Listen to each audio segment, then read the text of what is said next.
Hello hello.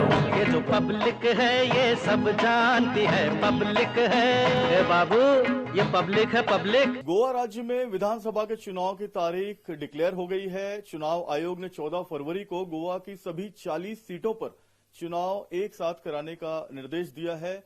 इसको लेकर सभी राजनीतिक पार्टी अपनी अपनी तैयारी कर रही हैं। शिवसेना पार्टी भी अपनी तैयारी पूरी कर चुकी है। एक महागठबंधन शिवसेना बनाने की कोशिश में गोवा में है। और क्या है इस महागठबंधन की तैयारी और ममता बनर्जी को लेकर कितनी मुश्किलें हो सकती हैं, इस बारे में बात करने के लिए हमारे साथ मौजूद हैं संजय राउत, शिवसेना के वरिष्ठ नेता। सर, आप ये बताएं कि गोवा को लेकर तैयारी क्या है शिवसेना? तैयारी तो चलती रहती है हर पार्टी की, सिर्फ शिवसेना नहीं।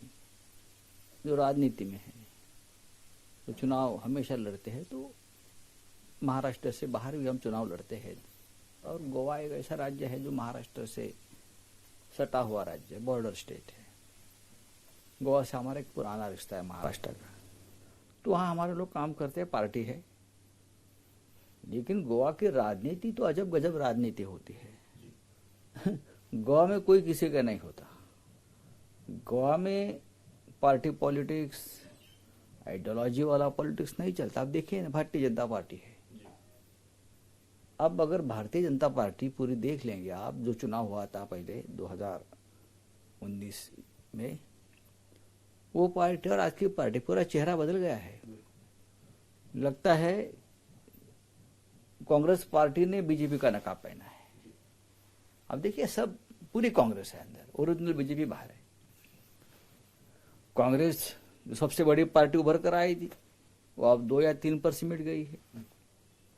अब तृणमूल कांग्रेस अचानक वहां आ गए, आप आ गए।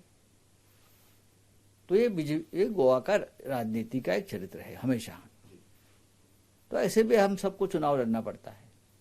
और चुनाव के बाद भी, निर्णय के बाद भी, निर्णय कुछ भी हो, कौन किसके साथ रहेगा उसका भरोसा नहीं गोवा में। बिल्कुल बिल्कुल। जैसे कि आज ऑस्कर लोबो ने भी, जो मंत्री भारतीय जनता पार्टी के हैं, उन्होंने इस्तीफा दे दिया। कौन कब इस्तीफा दे दे, कुछ गोवा में कोई ठिकाना नहीं है। गोवा एक पॉलिटिकल टूरिस्ट का सबसे बड़ा केंद्र है।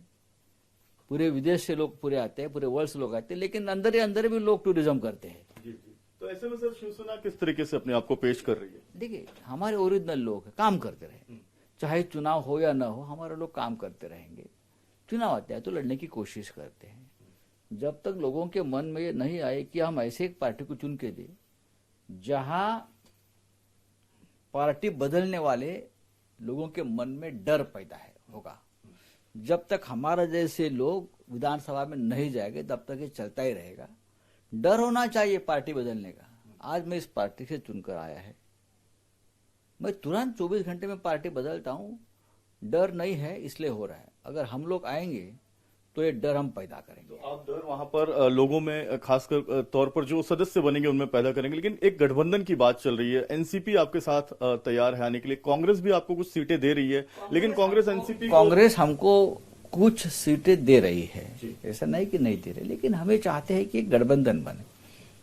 जैसे महाराष्ट्र में पोस्ट पोल एक गठबंधन बना, हम प्री पोल बनाना चाहते हैं। जैसे महाराष्ट्र में कांग्रेस, शिवसेना, एनसीपी वैसा बने, चुनाव लड़े एक साथ। शिवसेना एक हिंदुत्ववादी पार्टी है। हम लोग बीजेपी से लड़ते आए हैं, हिंदुत्ववादी होने के नाते भी।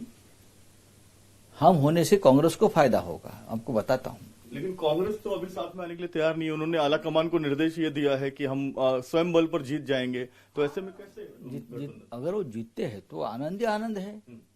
अगर उनको बहुमत का आंकड़ा वो लाते हैं अपने ताकत पर, गोवा में अगर लाते हैं तो समझ लो ये लोग देश भी जीत जाएंगे। लेकिन गोवा में लाइए। लेकिन ममता बनर्जी एक तरफ है, आप एक तरफ है। ऐसे में आपका महागठबंधन का जो सुझाव है वो ज्यादा जरूरी है। जरूरी तो था। मैंने बहुत कोशिश की।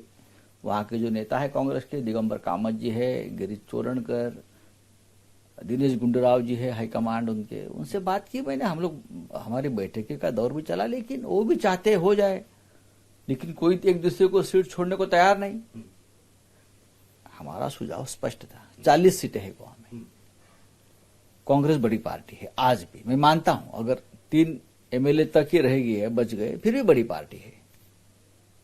तो 40 में से 30 सीटें आप लड़े और 10 है जो आपके मित्र है, चाहे कांग्रेस और चाहे शिवसेना, एनसीपी नेशनलिस्ट कांग्रेस पार्टी, राष्ट्रवादी कांग्रेस, गोवा फॉरवर्ड, जो उनके साथ आप मिलकर काम करें। हम तीनों में 10 सीट बैठकर बांट लेंगे। आप 30 सीट लड़ो ना, हम 40 में से। फॉर्मूला है हमारा लेकिन ममता दीदी अलग लड़ रही हैं। आप ममता दीदी मुंबई आती हैं, आप उनसे मिलते हैं, आदित्य ठाकरे जी मिलते हैं, लेकिन ममता बनर्जी हमारे लिए एक आदरणीय नेतृत्व है। ममता जी का हम हमेशा आदर करते हैं और करते रहेंगे। उनका और कांग्रेस का जमता नहीं है, लेकिन अगर बीजेपी को हमको हराना है, पराभूत करना है, तो ये सब आपसी मतभेद और वैर भूलकर हमको एक साथ आना है। तो ये बात गोवा में आप ममता दीदी को क्यों नहीं समझाते कि कांग्रेस के साथ कम से कम गोवा में हाथ मिला लें? तृणमूल को भी लगता है क्यों सत्ता पर आ जाएगी, सबको लगता है कि मैं सत्ता पर आ जाऊंगा। ये छोटे कांग्रेस के नेता ले लिए तृणमूल ने। हाँ, वही तो है ना। ओरिजिनल तृणमूल कहाँ है? सब कांग्रेस के है। आप देखिए, सब कांग्रेस के है। कौन है ओरिजिनल? और बीजेपी देखिए, सब कांग्रेस के है। तो कांग्रेस 3 पार्टी में बढ़ गई है, बंटवारा हो गया कांग्रेस का। जहां भी देखो कांग्रेस है। तो ऐसे में तो आपका सुझाव सही है ना? आपका सुझाव हमारा ही सुझाव सही है। और शिवसेना जब कोई सुझाव देती है वो हमेशा सही होता है, वो स्टेट के और देश के हित में होता है। तो सर, क्या ममता दीदी को मनाने में कामयाब होंगे आप? कुछ बातचीत मैं ममता दीदी, देखो, उनकी पार्टी गोवा में नई आई है, वो चाहते हैं कि मेरी पार्टी वहां बढ़े। हमारी बात कांग्रेस पार्टी से चल रही थी, तृणमूल कांग्रेस से नहीं चल रही, क्योंकि हम महाराष्ट्र में उनके साथ काम करते हैं। हमने राहुल जी को भी ये बताया, हमने प्रियंका जी को ये बताया था। मुझे लगता है कि राहुल जी भी इस मामले में सकारात्मक उनका रवैया, लेकिन लोकल नेता जो है वो तो जमीन के ऊपर चल रहे हैं। उनको लगता है कि बस गोवा में उनका बहुमत आ ही गया है, बस सिर्फ शपथ ही लेने बाकी है। इसी वजह से जब सारी अड़चन उसी वजह से है। हो जाने तो उनकी इच्छा, उनकी मर्जी है।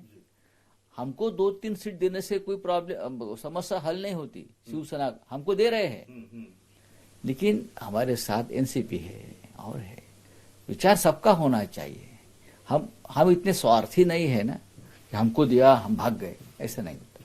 लेकिन चाहते आप हैं कि गोवा में सत्ता में जो महाराष्ट्र का फॉर्मूला है वो गोवा में काम करे, वो आप चाहते हैं? वही हम चाहते हैं। देखिए, हमारी एनसीपी के बड़े बड़े नेताओं से बात चलती है, वहाँ के जो लोकल उनके प्रेसिडेंट है उनसे भी बात हो गई, प्रफुल्ल पटेल साहब से बात चल रही थी मेरी। सबका यही है कि ये लोग सुनने को तैयार नहीं है। और मैंने कहा कि हमको 2 या 3 सीट देने से मामला सॉल्व नहीं होता है गठबंधन का, सिर्फ हमको सीट मिलेगी और जो हमारे साथी है उनको नहीं मिलेगी तो क्या फायदा है। सर, एक सवाल आपने ये भी उठाया है कि चुनाव आयोग ने कहा है कि रैलियां न करें, पदयात्राएं न करें, लेकिन प्रधानमंत्री और गृह मंत्री या बीजेपी के जो अध्यक्ष आयोग ने ये जो निर्बंध डाले हैं तो सबके लिए, हमने देखा वेस्ट बंगाल में प्रधानमंत्री, सबसे पहले जो प्रधानमंत्री गृह मंत्री जो है देश के, उनके ऊपर बैन आना चाहिए चुनाव में। आप बीजेपी के नेता बनकर नहीं जाते चुनाव में, या किसी पार्टी या कांग्रेस के, आप जाते हो प्रधानमंत्री गृह मंत्री, तो आपके लिए पूरा वो तैयार करना पड़ता है। तो आपकी ताकत होती है सरकार की, हजारों लोग आप इकट्ठा करते हो, लाखों लोग इकट्ठा करते हो, क्योंकि आप पद पर बैठे हो। ये मौका दूसरों को नहीं मिलता ना, जो और जो अपोजिशन में लोग होते उनको नहीं मिलता।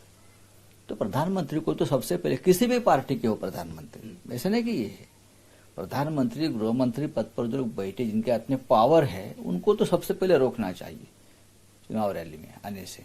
ये सामान्य आचार संहिता होनी चाहिए सारी पार्टी के, सभी बड़े नेताओं के लिए, सबके लिए होनी चाहिए, लेकिन नहीं हो रहा है। हमने देखा ना पश्चिम बंगाल में, जिस तरह से धज्जियां उड़ा दी पश्चिम बंगाल में बड़े बड़े नेताओं ने। सेकंड वेव पिक पे थी, अब तो थर्ड वेव की बात चल रही है। थर्ड वेव ये सबसे तेज है। 10 दिन 1-1, 2-2 लाख लोग दिल्ली में, मुंबई में, महाराष्ट्र में, क्या चल रहा है? लोगों के जीवन की रक्षा करना हमारी एक सबसे पहला प्राधान्य होना चाहिए, प्राथमिकता होनी चाहिए। चुनाव तो आएंगे, चुनाव तो जाएंगे, क्या फिर गंगा में फिर एक बार लाशें हम देखना चाहते हैं क्या? जो लाशें बह रही है, ये हमको वापस नहीं देखना है।